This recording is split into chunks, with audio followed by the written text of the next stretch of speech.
दोस्तों आप सभी के लिए एक बहुत बड़ी खुशखबरी है। बर्थ सर्टिफिकेट को बनाने के लिए अभी गवर्नमेंट की तरफ से एक नया पोर्टल आ चुका है, जहां से खुद से आप अपना जो बर्थ सर्टिफिकेट है बना सकते हो। यहीं से सर्टिफिकेट बनने के बाद में डाउनलोड भी कर सकते हो। यहां पर किसी भी स्टेट से आप क्यों ना हो, आपका जो बर्थ सर्टिफिकेट है बन जाएगा। वैसे तो बर्थ सर्टिफिकेट जब भी बच्चे का जन्म होता है तो इमीडिएट हॉस्पिटल की तरफ से प्रोवाइड कर दिया जाता है, लेकिन कुछ केसेस में अगर बच्चे का जन्म घर पे हुआ है या फिर उस समय आपने अप्लाई नहीं किया है तो आपको बाद में पोर्टल पर आकर के खुद से अप्लाई करने की ज़रूरत होती है। बच्चे के जन्म के 21 दिनों के अंदर बर्थ का जो रजिस्ट्रेशन है वो पोर्टल पर हो जाना चाहिए।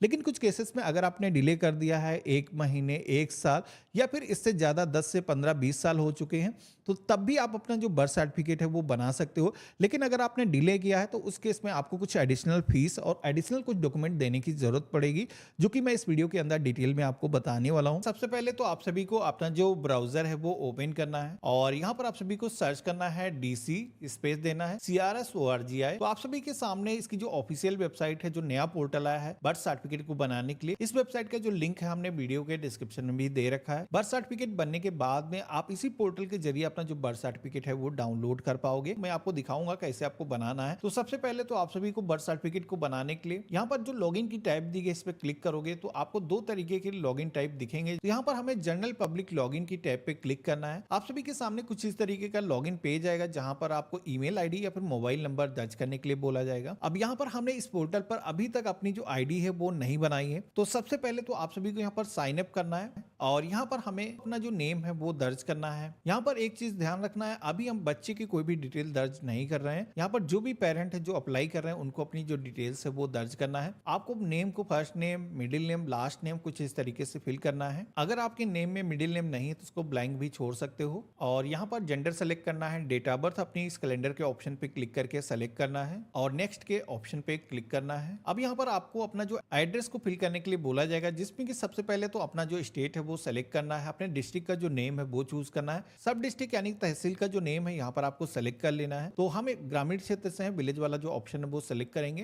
देन आपको अपने विलेज का जो नाम है वो लिस्ट आ जाएगी, इसमें से आपको फेच करना है। अपने एरिया का जो पिन कोड है जो कि आपके आधार कार्ड पर बैक साइड पे प्रिंट होगा उसको फिल कर लेना है और यहाँ पर आपको अपना जो कंप्लीट एड्रेस है फिल कर लेना है और नेक्स्ट के ऑप्शन पे क्लिक करना है। अब यहाँ पर इस पोर्टल पर आपको लॉगिन करने के लिए आधार नंबर की भी जरूरत होती है, तो यहाँ पर हम अपना जो आधार नंबर है वो दर्ज करेंगे। नेशनलिटी इंडियन है, सेलेक्ट करेंगे और टर्म एंड कंडीशंस का एक आइकन आएगा, इस ऑप्शन पे क्लिक कर देना है, नेक्स्ट के ऑप्शन पे क्लिक करना है। अब यहाँ पर आपको अपना जो मोबाइल नंबर है वो भी दर्ज करने के लिए बोला जाएगा, तो हमने मोबाइल नंबर फिल किया है। सेंड OTP का ऑप्शन दिया गया है, जिसपे आप क्लिक करोगे तो आपके मोबाइल फोन पर एक कोड जाएगा जो कि यहाँ पर हमें फिल करना है और वेरीफाई के ऑप्शन पे क्लिक करना है। तो यहाँ पर आपको अपनी जो गूगल की मेल आईडी है फिल करना है, जो कैप्चा कोड दिखाया गया है फिल करना है और नेक्स्ट के ऑप्शन पे क्लिक करना है। तो इस तरीके से आप देखोगे कि हमारा जो रजिस्ट्रेशन है वो सक्सेसफुली हो चुका है। अब यहाँ पर इस पोर्टल पर आप लॉगिन कर सकते हो। तो यहाँ पर हमें अपना जो मोबाइल नंबर है वो दर्ज करना है और यहाँ पर एक कैप्चा कोड आएगा, जिसमें कि यहाँ पर प्लस माइनस करना कुछ भी बोला जा सकता है। उसके हिसाब से जो भी इसका आंसर आएगा आप फिल करना है और लॉगिन के ऑप्शन पे क्लिक करना है। लॉगिन करने के लिए भी एक बार OTP जाएगा, दर्ज करना है, देन आपको लॉगिन की टैब पे क्लिक करना है। तो इस तरीके से आप देखोगे कि हमारा अकाउंट बन चुका है, पोर्टल के अंदर हम लॉगिन हो चुके हैं। अब यहाँ पर आप सभी को देखोगे कि बर्थ सर्टिफिकेट को बनाना हो या फिर डेथ की रिपोर्ट आपको करना हो तो ये सारे ऑप्शन यहाँ पर आपको दिए गए हैं। तो जैसे कि इस वीडियो के अंदर हम देखने वाले हैं कि बर्थ सर्टिफिकेट हमें कैसे बनाना है। तो यहाँ पर हमने बर्थ की टैब पे जैसे ही क्लिक किया तो आप यहाँ पर देखोगे कि कई सारे ऑप्शन यहाँ पर दिए गए हैं, जिसमें कि बर्थ सर्टिफिकेट के लिए आपने अप्लाई किया, यहाँ से आप डाउनलोड कर पाओगे। इसी के साथ में आप देखोगे कि यहाँ पर एक नया बर्थ सर्टिफिकेट अगर आपको बनाना है तो उसके लिए अप्लाई कर सकते हो। यहाँ पर ओल्ड बर्थ सर्टिफिकेट का भी ऑप्शन दिया गया है। इससे पहले वाला जो पोर्टल था तो उस पर आप ओल्ड बर्थ सर्टिफिकेट के लिए अप्लाई नहीं कर पाते थे, क्योंकि उस पर कोई पेमेंट गेटवे अटैच नहीं था। लेकिन यहाँ पर क्या है कि आप ऑनलाइन ही जो भी डिले फीस है वो आप पेमेंट कर सकते हो। यानी कि अगर आपने जब जन्म हुआ था उस समय बर्थ सर्टिफिकेट नहीं बनाया है, आज 10 साल 15 साल कुछ भी अगर आपका ड्यूरेशन ऐसा हो चुका है, अभी आप बर्थ सर्टिफिकेट अपना बनाना चाहते हो तो आप इस पोर्टल के जरिए बर्थ सर्टिफिकेट बना सकते हो। अब जैसे कि हम यहाँ पर एक नया बर्थ सर्टिफिकेट बनाने वाले हैं, तो हमें यहाँ पर रिपोर्ट बर्थ के ऑप्शन पे क्लिक करना है और अपनी जो स्टेट का नाम है यहाँ पर आपको सिलेक्शन करना है। यहाँ पर आप सभी को अपनी जो लैंग्वेज है वो सेलेक्ट करना है, जिस लैंग्वेज में आप अपना जो बर्थ सर्टिफिकेट है वो बनाना चाहते हो। डिफॉल्ट इंग्लिश तो रहेगा ही, इसके अलावा अपनी जो रीजनल लैंग्वेज है, जैसे कि हम यूपी से हैं तो यहाँ पर हिंदी हम सेलेक्ट कर लेंगे। डेट ऑफ रिपोर्टिंग के सेक्शन में आज की डेट सेलेक्ट है, आप सभी को नीचे की तरफ आना है। यहाँ पर आप सभी से चाइल्ड की जो इन्फॉर्मेशन है वो आपको दर्ज करने के लिए बोली जा रही है, जिसमें कि यहाँ पर इस कैलेंडर के ऑप्शन पे क्लिक करके सबसे पहले तो आप सभी को बच्चे का जब भी जन्म हुआ है वो जो डेट है इस लिस्ट में से सिलेक्शन करना है। तो यहाँ पर आप देखोगे कि अगर हमने ओल्ड डेट यहाँ पर सेलेक्ट किया है तो आप यहाँ पर देखोगे कि यहाँ पर बताया जा रहा है कि जो भी आप पंजीकरण कर रहे हो वो 21 दिनों से ज्यादा हो चुका है, तो उस केस में आपको कुछ डिले फीस इसी के साथ में कुछ एडिशनल डॉक्यूमेंट भी देने की जरूरत पड़ते हैं, जो कि मैं आपको लास्ट में बताऊंगा क्या क्या आपको डॉक्यूमेंट देने होंगे। यहाँ पर हम क्लोज के ऑप्शन पे क्लिक करेंगे। कंफर्म डेट ऑफ बर्थ के सेक्शन में आप देखोगे कि ऑटोमेटिक डेट यहाँ पर कॉपी हो चुकी है। आपको टाइम ऑफ बर्थ के सेक्शन में आना है। यहाँ पर आप सभी को बच्चे का जन्म जिस टाइम पे हुआ है यहाँ पर आपको फिल करना है। बच्चे का जो भी जेंडर है मेल फीमेल यहाँ पर सिलेक्शन करना है। इसी के साथ में अगर आपने बच्चे का आधार बनवा लिया है, आधार आपके पास मौजूद है, तो यहाँ पर आपको आधार का ऑप्शन दिया गया है। नहीं है तो इनरोलमेंट आईडी का भी ऑप्शन दिया गया है। अब यहाँ पर ये जो आधार वाला ऑप्शन है मैंडेटरी नहीं है। अगर आपके पास बच्चे का आधार नहीं है तो आप इसको स्किप भी कर सकते हो, बाद में इसको अपडेट कर सकते हो। अभी आप अपना जो बर्थ सर्टिफिकेट है फादर और मदर के आधार के अनुसार बना सकते हो। तो मेरे पास में बच्चे का जो आधार नंबर है वो मौजूद है, हम यहाँ पर फिल कर देंगे। इसी के साथ में आप सभी से पूछा जाता है कि बच्चे का नामकरण हो चुका है, अपने नाम कुछ उसका रखा हुआ है, तो आपको यहाँ पर बच्चे का जो नाम है वो दर्ज करना है, जिसमें कि first name, middle name, last name. जिस तरीके से आपने अपना नेम फिल किया था उसी तरीके से आपको बच्चे का जो नेम है यहाँ पर फिल करना है। लेकिन यहाँ पर एक ऑप्शन आपको यहाँ पर टिक करने का दिया गया है, जिसमें कि बच्चे का अगर नामकरण अभी तक नहीं हुआ है लेकिन आप बर्थ सर्टिफिकेट के लिए अप्लाई करना चाहते हो तो इस ऑप्शन पे टिक करोगे। तो इस तरीके से आप देखोगे कि बच्चे का जो नेम है हमने यहाँ पर इंग्लिश लैंग्वेज के अंदर फिल कर लिया है।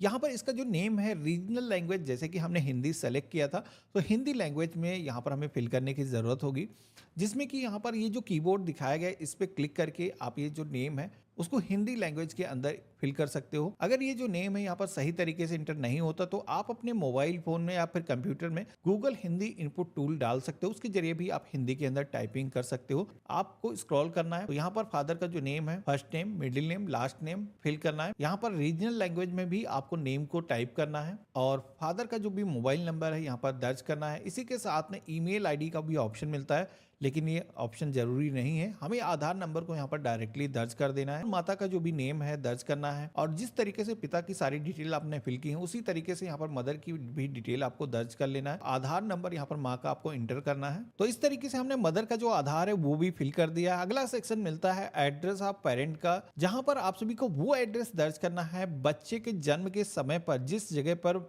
उनके जो पेरेंट्स हैं रह रहे थे वो एड्रेस यहाँ पर फिल करना है, जिसमें कि एड्रेस अगर इंडिया के बाहर है तो ऑप्शन दिया गया है। मेरे केस में इंडिया में ही है तो यहाँ पर सबसे पहले तो स्टेट सेलेक्ट करेंगे, डिस्ट्रिक्ट चूज करेंगे और सब डिस्ट्रिक्ट के सेक्शन में आकर के तहसील का जो नेम है सेलेक्ट करना है और यहाँ पर विलेज का जो नेम है यहाँ पर सिलेक्शन करना है और जो भी एरिया पिन कोड था वो दर्ज करना है। और इसके बाद में अब आपको कंप्लीट एड्रेस दर्ज करना है जहां पर माता पिता उस समय रह रहे थे।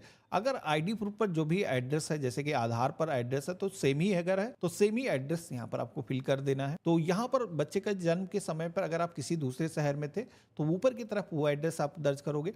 नीचे की तरफ जो सेक्शन आपको दिया गया है इसमें माता पिता जो अपना जो एड्रेस है उनका जो परमानेंट एड्रेस है जैसे कि वोटर आईडी कार्ड पर जो एड्रेस है तो वो दर्ज करना है। तो जैसे कि मेरे केस में दोनों ही एड्रेस सेम ही है तो यहाँ पर दर्ज करने की जरूरत नहीं, यस करेंगे। बच्चे का जो जन्म है वो कहाँ पर हुआ है तो इसके अंदर अगर बच्चे का जो जन्म है वो घर पर ही हुआ है सिलेक्शन करोगे। यहाँ पर ये भी पूछा जाता है कि जन्म के समय पर बच्चे के माता पिता का जो एड्रेस है वो सेम ही था, डिफरेंट तो नहीं था। तो मेरे केस में माता पिता का जो एड्रेस था वो सेम ही था। रजिस्ट्रेशन यूनिट के सेक्शन में हमें आ जाना है। यहाँ पर आप देखोगे कि आपको यूनिट दिखाई गई है आपकी, जहां पर आपका जो बर्थ रजिस्ट्रेशन है वो होने वाला है। अब यहाँ पर इस ऑप्शन पे क्लिक करके आपको चेक कर लेना है कि अगर आप ग्रामीण क्षेत्र से हो तो आपको एक ही दिखेगा, लेकिन अगर आप किसी शहर से हो तो आपको एक से ज्यादा यहाँ पर रजिस्ट्रेशन यूनिट दिख सकते हैं। तो आपको अपने एरिया का जो भी रजिस्ट्रेशन यूनिट है उसको ही सेलेक्ट करना है और नेक्स्ट के ऑप्शन पे क्लिक करना है। तो बर्थ के समय पर बच्चे की जो माँ है उसका जो परमानेंट रेसिडेंस है वो कहाँ पर था, यहाँ पर आपको फिल करने का जो बॉक्स है वो दिया गया है, जिसमें कि मोस्टली लोगों के केसेस में ये जो एड्रेस है सेम ही होगा। इस आइकन पे अगर आप क्लिक करोगे तो जो भी पिछले पेज पर आपने एड्रेस दर्ज किया है वो यहाँ पर कॉपी होकर के आ जाएगा। इसके बाद में आप सभी को फादर इंफॉर्मेशन के सेक्शन में आना है। यहाँ पर हिंदू, मुस्लिम, सिख, ईसाई जो भी धर्म है सिलेक्शन करना है। यहाँ पर जो भी फादर का एजुकेशन लेवल है कई सारे स्लैब दिए गए हैं, आपको सिलेक्शन करना है। फादर का जो भी ऑक्यूपेशन है यहाँ पर लिस्ट दी गई है, जैसे कि एग्रीकल्चर करता है या फिर उसका खुद का व्यापार है, ऑप्शन दिए गए हैं, आपको उसके अकॉर्डिंग सिलेक्शन करना है। यहाँ पर मदर का जो रिलीजन है यहाँ पर सिलेक्शन करना है और यहाँ पर आप सभी को मदर का जो एजुकेशन लेवल है वो इस लिस्ट में से सिलेक्शन करना है। माता का जो ऑक्यूपेशन है, माँ अगर काम नहीं करती है जैसे कि हाउसवाइफ है तो यहाँ पर लिस्ट में ऑप्शन दिया गया गृहिणी का। इसके बाद में कुछ अदर इंफॉर्मेशन आपसे भी से मांगी जाती है, जिसमें कि शादी के टाइम पर माँ की जो एज है वो कितनी थी, यहाँ पर आपको दर्ज करना है। और यहाँ पर इस समय जो बच्चे का जो जन्म हो रहा है उस समय क्या एज होगी, यहाँ पर ईयर्स में आपको फिल करना है। यहाँ पर नंबर ऑफ चाइल्ड के बारे में पूछा जाता है, जिसमें कि यहाँ पर अभी तक उस माँ के जितने भी बच्चे हैं जो जीवित हैं वो आपको दर्ज करना है। ये जो डिलीवरी है किस तरीके से हुई है, सिजेरियन है या फिर ट्रेडिशनल मेथड से की गई है, किसी रिलेटिव के द्वारा की गई है, यहाँ पर कई सारे ऑप्शन दिए गए हैं,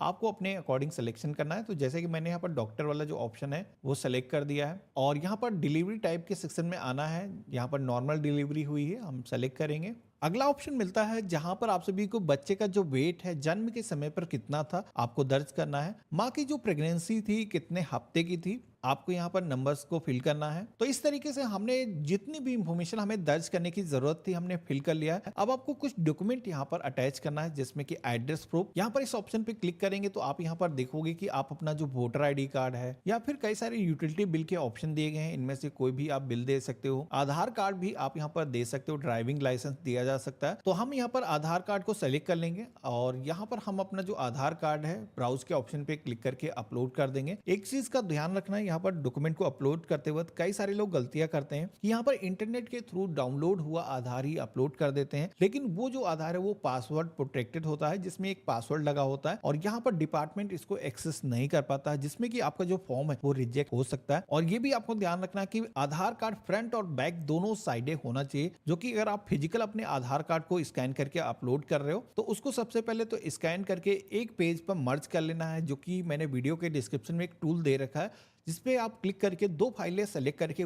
एक पीडीएफ फाइल बना सकते हो। तो इस तरीके से हमने आधार को सेलेक्ट किया तो आप यहाँ पर देखोगे कि हमारा जो आधार है वो अपलोड हो चुका है। यहाँ पर प्रीव्यू कुछ इस तरीके से आना चाहिए। अगला ऑप्शन मिलता है ऑर्डर का, जो कि आपको अपलोड करना है। ये जो ऑप्शन है केवल उन्हीं लोगों को शो होगा जिन लोगों ने 21 दिनों के अंदर पोर्टल पर आकर के बर्थ सर्टिफिकेट के लिए अप्लाई नहीं किया, क्योंकि ये जो पोर्टल है आप किसी भी एज में आकर के अपना जो बर्थ सर्टिफिकेट है वो बना पाते हो। लेकिन यहाँ पर आप सभी को सबसे पहले तो नोटरी कराना होगा और वो जो नोटरी है आप सभी को अपने डिस्ट्रिक्ट के जो एसडीएम है वहां पर जाकर के आपको सबमिट करना है और उनकी तरफ से एक ऑर्डर जारी किया जाएगा बर्थ सर्टिफिकेट को बनाने का। वो जो ऑर्डर की कॉपी यहाँ पर अपलोड करना है। जिन लोगों ने डिले नहीं किया है उन लोगों को केवल जच्चा बच्चा का जो टीकाकरण का कॉपी है वो अपलोड करने की जरूरत होती है। तो यहाँ पर ब्राउज के ऑप्शन पे क्लिक करेंगे, जहां पर भी आपने डॉक्यूमेंट को सेव करके रखा है सेलेक्ट कर लेना है। अब एडिशनल डॉक्यूमेंट के सेक्शन में आप देखोगे कि scanned copy of physical reporting form का ऑप्शन दिया गया है। इसी के साथ में PAN card, CGHS, ECHS card का जो ऑप्शन है वो दिया गया है। अब यहाँ पर आपको बता दूं कि आपके पास में अगर रिपोर्टिंग फॉर्म मौजूद है, जो कि बच्चे का जब जन्म होता है किसी हॉस्पिटल के अंदर तो उनकी तरफ से एक रिपोर्टिंग फॉर्म जारी किया जाता है, वो जो रिपोर्टिंग फॉर्म है वो आपको यहाँ पर अपलोड करना है। अगर आपके पास में नहीं है तो अदर जो डॉक्यूमेंट है एडिशनल, जैसे कि पैन वाला ऑप्शन हम सेलेक्ट कर लेंगे और इसके बाद में आप सभी को अपनी जो पैन की जो कॉपी है यहाँ पर सेलेक्ट कर लेना है। यहाँ पर प्रीव्यू आ चुका है, हमारा जो पैन है वो अपलोड हो चुका है। सबसे पहले तो ये जितनी भी इंफॉर्मेशन हमने फिल की है इनको सेव करने की जरूरत होगी। हमने सेव ड्राफ्ट के ऑप्शन पे क्लिक किया है और नेक्स्ट के ऑप्शन पे क्लिक किया है। तो अब आप देखोगे कि हमने जितनी भी इंफॉर्मेशन दर्ज की है उसका एक समरी पेज आ चुका है, जहां पर एक बार अच्छे तरीके से आपको सारी चीजें मिलान कर लेना है। इसके बाद में पेज में आपको नीचे की तरफ आना है, यहाँ पर नेक्स्ट की टैब पे क्लिक करना है और यहाँ पर भी इस पेज में आपको नीचे की तरफ आना है, सबमिट के ऑप्शन पे क्लिक करना है। जैसे हमने सबमिट के ऑप्शन पे क्लिक किया है तो अब यहाँ पर ये जो बर्थ सर्टिफिकेट बनाने के लिए हमें फीस पेमेंट करने के लिए बोला जा रहा है। अब ये जो फीस है वेरी करता है कि आपने बर्थ का जो रजिस्ट्रेशन है वो 21 दिनों के अंदर किया है या फिर आपने डिले किया है। जैसे कि मैंने आपको बताया था कि डिले जिस हिसाब से आप करोगे तो उस हिसाब से आपको डिले फीस पेमेंट करने की जरूरत होती है। पेमेंट होने के बाद में आपकी जो एप्लीकेशन है वो अप्रूवल के लिए चली जाती है, जिसमें कि जो ऑफिसर्स हैं उनकी तरफ से एक बार इसको वेरीफाई किया जाएगा। एक बार वेरिफिकेशन आपकी एप्लीकेशन का अगर हो जाता है उसके बाद में आपका जो बर्थ सर्टिफिकेट है वो जनरेट हो जाएगा। तो देखा आपने, इस तरीके से हम इस पोर्टल के जरिए अपना जो बर्थ सर्टिफिकेट है वो खुद से ऑनलाइन बना सकते हैं। बाकी अगर आप सभी को बर्थ सर्टिफिकेट को बनाते समय किसी भी तरीके कोई डिफिकल्टी आए, कोई परेशानी आपको फेस करनी पड़े तो मुझे कमेंट बॉक्स में लिख करके जरूर बताना, मैं जल्द से जल्द उसको रिस्पॉन्स करने की कोशिश करूंगा। बाकी आज का वीडियो आप सभी को कैसा लगा मुझे कमेंट बॉक्स में लिख करके जरूर बताना। चैनल पे नए हो तो सब्सक्राइब करना और आप सभी लोग अपने फ्रेंड और फैमिली में इस वीडियो को जरूर शेयर करना। हम मिलते हैं ऐसे ही एक नए वीडियो में, तब तक के लिए गुड बाय, जय हिंद।